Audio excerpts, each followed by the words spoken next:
Қайырлы күн, әріптестер. Мен тамақтандыру индустриясы және сервистік колледжінің өндірістік оқыту шебері Құманбекова Жаудыр Оралбековна боламын. Бүгінгі мастер-класстың тақырыбы ақбалықты филетерлеу. Мастер-класстың мақсаты WorldSkills стандарты бойынша мейрамхана ісі құзыреттілігі, ақбалықты филетерлеу, транширлеу және ағылшын әдісімен таныстыру. Яғни бұл жерде тағамдарды ұсынудың түрлі әдістері бар.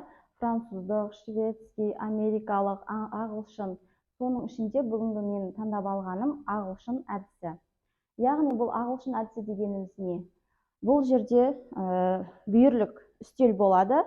Қонақтың алдында біз әкелген тағамымызды, яғни құс еті болсын, балық етін қонақтың көз алдында сүбелерге бөліп береміз. Және бұл бүгінгі менің ақбалықты филетерлеу әдісі ұйымдасқан түрде тез жылдам болуы керек, себебі балық суып қалмас үшін, жаңағы сыртындағы қабығы ашылуы үшін, қылтықтары алыну үшін. Ең бірінші біз процесте өздеріңіз көріп тұрсыздар. Бұл жерде мынау көрсеткім келгені мына суретте, яғни осылайынан қонақтың алдына тағам келеді. Яғни бұл әдісті ағылшын әдісі гуридон деп атаймыз. Бүйірлік үстелде қонақтың алдында тағамдарға сүбелерге бөлу. Екіншіде бұл біздің балықты транширлеу, яғни балықтың басы оң жағынан сол жаққа қарай орналастырамын көлденеңінен. Содан кейін ең бірінші біз жүзбе қанаттарын алып тастаймыз. Сосын бас жағынан пышақпенен салмақ салмай, өздеріңіз білесіздер, балықтың еті жұмсақ болады, және сіз салмақпен басатын болсаңыз, жаңағы езіп жібересіз. Біз қонаққа оны филе түрінде бүтіндей бергеніміз дұрысырақ болады. Одан кейін жоғарғы жағынан, басының жоғарғы бөлігінен пышақпен жай баса отырып, балықтың соңғы ұшына қарай, аяқ жағына қарай пышағымызбен соңына дейін басамыз. Сосын шанышқыны, мына жерде жабырасы егер болатын болса, біз алып тастаймыз. Шанышқымызды тығып, орай отырып, қасықтың көмегіменен біз аяғына дейін ашып алып тастаймыз. Сосын барлығы алынғаннан кейін, бір бетінің қабықшасы алынғаннан кейін, біз оны қақ ортасынан филеге бөлеміз. Сөйтеміз дағы пышақпенен шанышқының көмегімен ұқыпты түрде біз ажыратамыз. Яғни төменнен жоғарыға қарай итереміз. Сосын тағы да дәл осы процесті біз төменгі жағынан жалғастырамыз. Дәл солай бөліп аламыз дағы. Бізге мешать етпес үшін сразу мен тарелкаға жоғарғы бөлігін салдым, сүбеге бөлдім. Одан кейін дәл осы процесті біз былайынан аударып, екінші бетіне жасаймыз. Мына жерде дәл осы процесс тағы қайталанады. Біз бірінші жоғарғы бөлігін алғаннан кейін, ортасындағы қылтықтары болса, біз оны қасықпенен, вилканың көмегімен тазалап аламыз. Біз максимально тазалап алуымыз керек, чтобы қонақ асты өзі тамақтанған кезде болмас үшін. Және де қатты да біз оны шұқымаймыз, потому что біз оны бөліп жібереміз балықты. Максимально барынша тазалап аламыз қылтығынан. Сөйтеміздағы дәл жаңа қайталаған процесімізді астыңғы бөлігіне орындаймыз. Филелерге дәл солай бөліп аламыз, қабығынан ажыратып, және оны тағы да екінші порцияға сүбеге орналастырамыз. Содан кейін мына жерде бірінші бетінің процесі, балықтың бір бетінің жоғарғы бөлігін филеге бөлген кезде біз құйрық жағынан омыртқа жотасы бар ғой, соны шанышқының көмегімен айналдыра отырып, өздеріңіз көрдіңіздер, басымен бірге бөлінеді. Дәл осылай сүбелерге бөліп аламыз. Соны көрсеткен осы жерде. Мына жерде сіздерге түсінікті болсын деп официанттың қонақтардың алдында осы процесті орындап жатқан суреті. Мына жерде жақыннан түсірілген, оң қолымызда қасық, сол қолымызда шанышқы болады. Дәл осылай филеге бөлгені. Мына жерде осы гуридон әдісінің не екенін тағы да осы бір суретін көрнекілік ретінде қойып қойған. Бұл жерде құс етін бөліп жатыр қонақтардың арасында. Бұл әдісті негізінен шеф-повар немесе жоғары дәрежелі аспаз көрсетеді қонақтардың алдында. немесе официант көрсетуге тиіс. Мастер-классқа қош келдіңіздер. Бүгінгі мастер-класстың тақырыбы ақ балықты филетерлеу. Мастер-класстың мақсаты мейрамхана ісі құзыреттілігі бойынша WorldSkills стандартына сай ақ балықты филетерлеу, транширлеу, яғни ағылшын әдісін көрсету. Бізде бірінші дайын асымыз, балығымыз келеді. Көріп отырғандарыңыздай, бұл әдіс жалпы тағамды ұсыну әдісінің әртүрлі әдістері бар. Яғни сервистің ол француз әдісі, шведский әдіс, америкалық әдіс, ағылшын әдісі. Бүгінгі менің көрсететін әдісім бұл ағылшын әдісі, яғни гуридон деп аталынады. Яғни бұл жерде тікелей подсобный столик, яғни бүйірлік үстелде қонақтың көзінше қызмет жасалынады, сүбелерге бөлінеді. Енді процесімізді бастаймыз.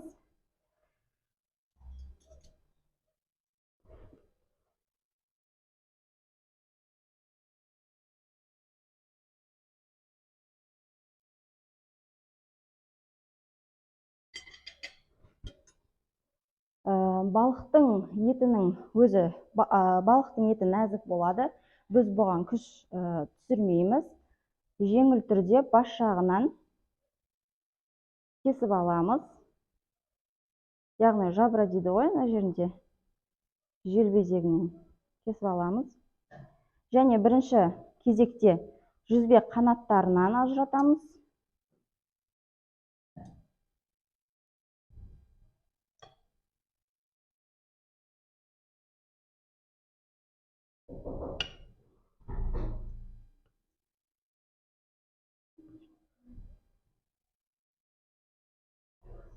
Жүзбе қанаттарынан ажыратып аламыз.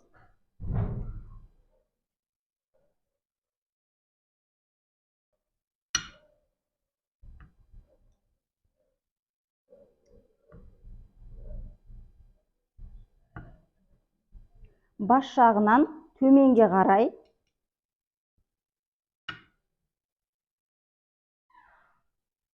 құйрық жағына қарай соңына дейін күш түсірмей кесіп аламыз. Және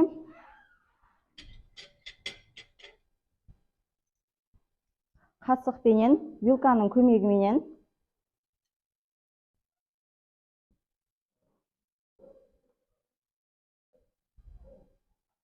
шанышқының көмегімен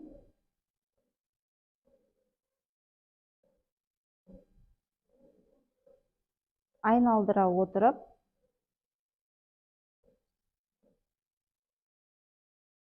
жоғарыдан төменге қарай тазалап аламыз. Негізінде бұл процестер тез орындалуы қажет. Балығымыз ыстықтай келеді. Сол кезде бірден орындалатын іс-әрекеттер.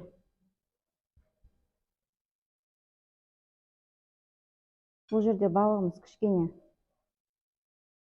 суып қалған тәрізді уже.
Тамақ қалдықтарын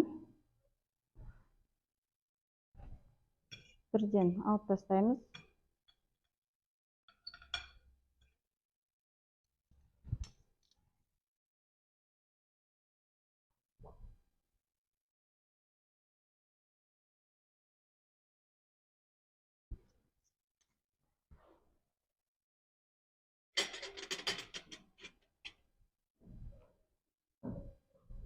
Және жоғарғы бетін филеге, сүбеге бөлеміз.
Енді дәл осы процесті келесі бетіне жалғастырамыз.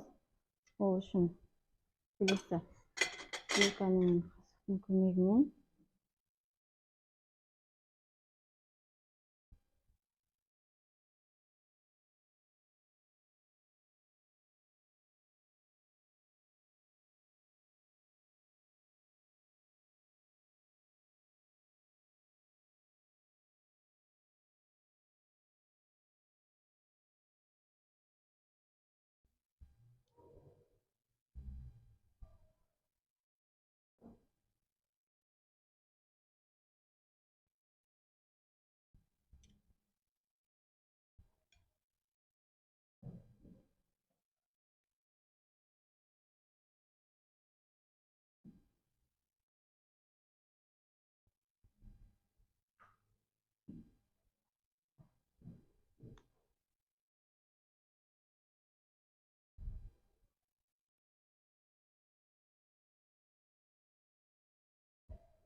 және қалған қылтықтарын барынша тазалаймыз.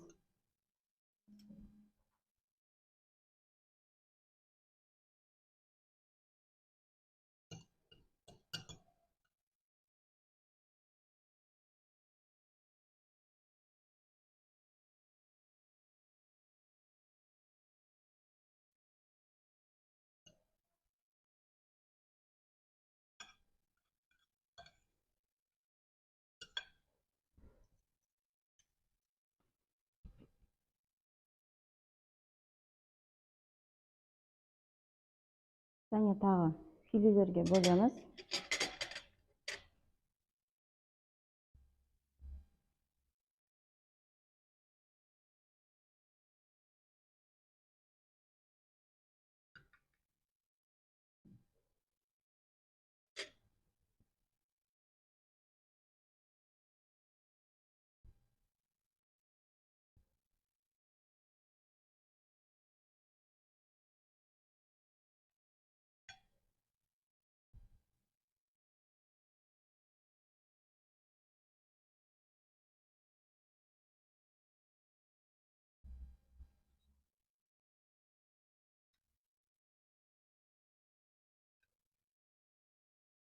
Дәл осы күйінде де тазалауға болады. Сыртқы қабықшасын немесе төңкеріп тазалауымызға да болады.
Біз сүбелерге бөлдік. Енді бірден тамақ қалдықтарын алып тастаймыз. Келесі кезекте бізде әсемдеу.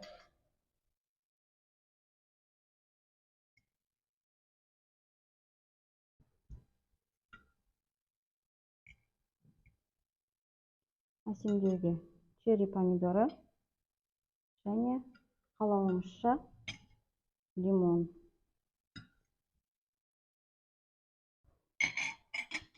Әдетте ресторандарда балықтар соуспен беріледі, немесе біз қазір әсемдеуге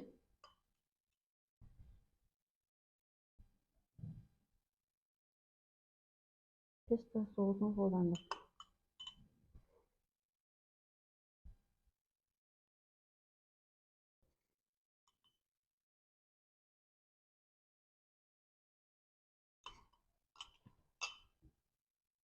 Осымен біздің мастер-классымыз аяқталды. Барлықтарыңызға рахмет. Жаңағы ер менен қыз отыратын болса, бірінші кезекте білесіздер, әйел кісіге беріледі. Сағат тілімен жұмыс жасалынады.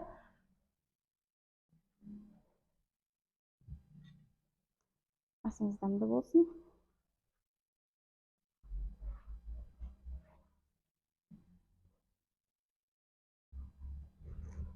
Яғни бұл жерде балығымыз жаңағы негізгі тамағымыз көштің алдына қарап тұрады. Қонақтың тікелей алдына қарап тұрады.